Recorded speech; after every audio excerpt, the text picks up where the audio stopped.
I stand before you tonight in my red star chiffon evening gown.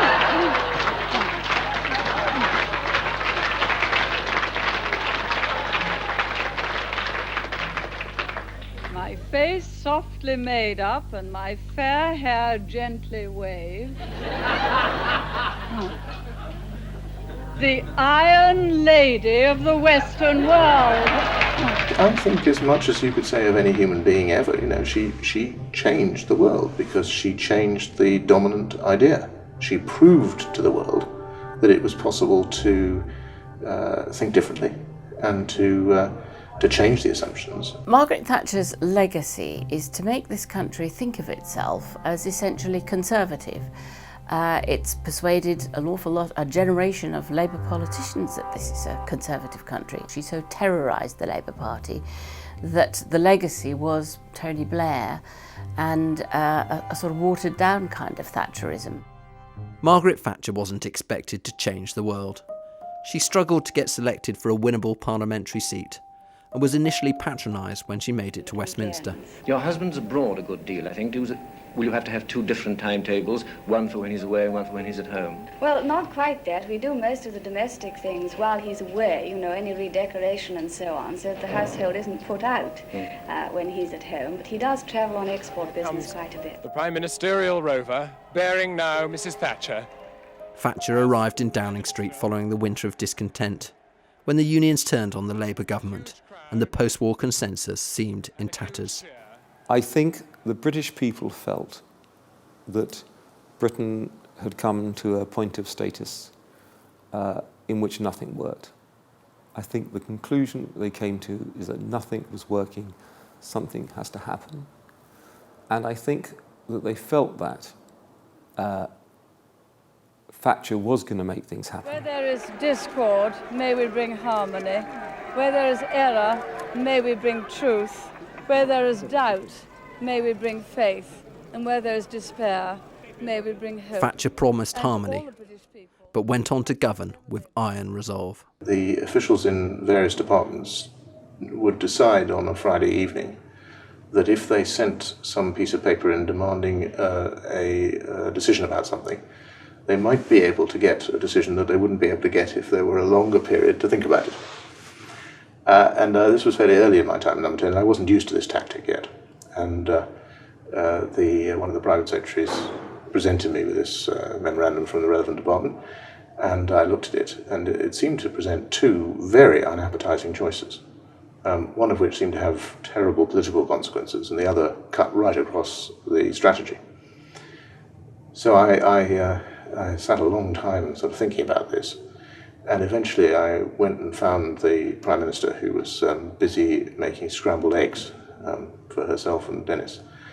And I said, I'm very sorry to disturb you at supper, Prime Minister, but this is completely urgent. We have to give them an answer by tonight. And I really don't have the slightest idea here are the two very unattractive alternatives. And she, first of all, she offered me some scrambled eggs. And then she said, why do they have to decide it by tonight?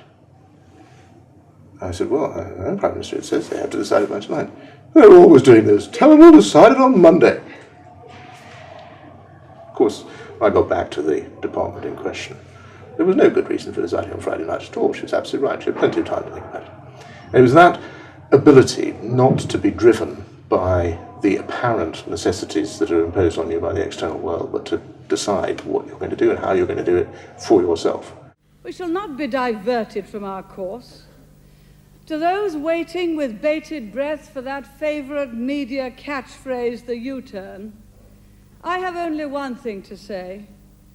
U-turn if you want to.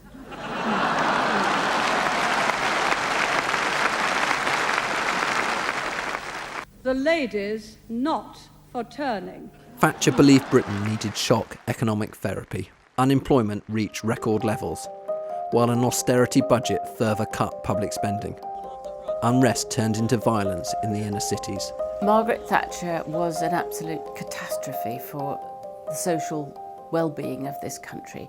She split the country right down the middle. in a way that it really hadn't been politically in the past. On social mobility, it slipped right backwards. We'd had since 1900 a story of gradual progress towards the most equal moment we ever were at the end of the 70s.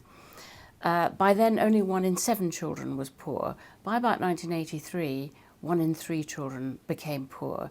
The sudden eruption of much greater poverty, much greater inequality, from which we've never recovered. Gentlemen, I've just heard that the white flag is flying over Stanley. Victory in the Falklands resuscitated Thatcher's popularity. She went on to lead the Conservatives to a landslide election victory. With Argentina defeated, Thatcher turned her attention to a new enemy.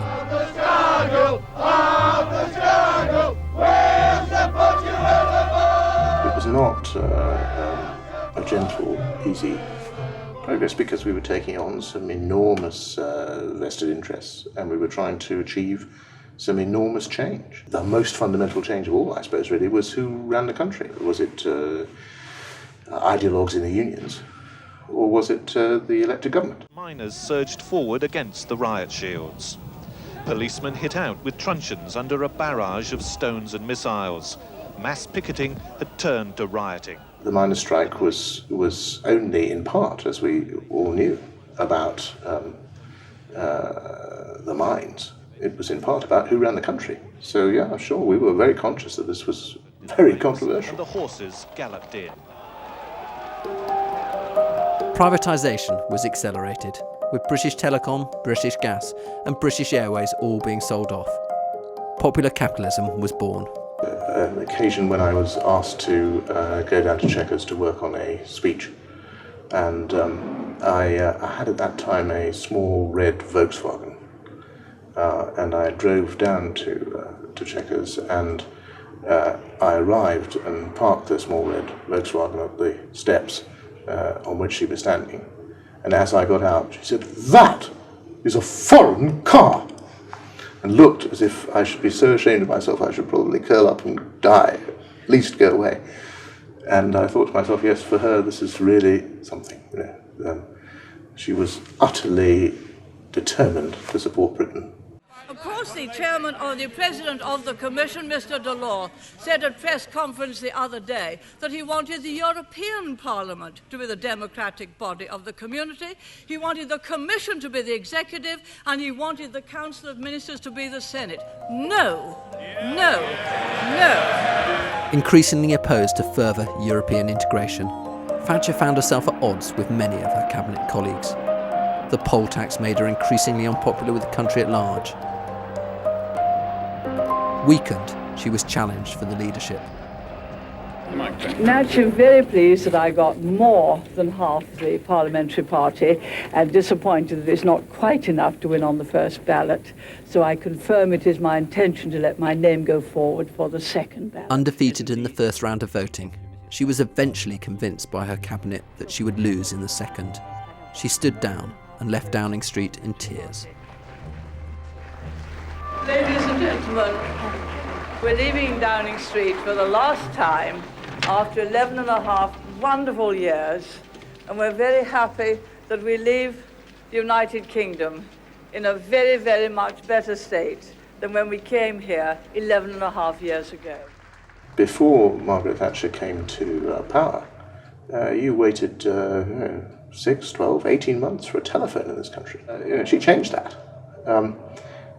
And that was true through whole swathes of what had become decaying, monopolised, uncompetitive industries that we were trying to turn into modern marketplaces that meant that people could actually get what they wanted. And of course that's now become political consensus. Margaret Thatcher's most important influence in some ways was a surprising one, that she was no feminist, and she wouldn't allow any interviewers to ask her questions about what it meant being a woman in politics. She certainly promoted no women, was anti-women, and yet as an icon for women, after her nobody could ever say again no woman could. The verdict of history on her will be mixed. I think it will be, yes, she broke the logjam. Yes, she made a country that seemed ungovernable. Yes, she did some necessary things and some tough things, but that she failed in persuading the British people that real neoliberalism, real individualism, real self-interest was the way forward.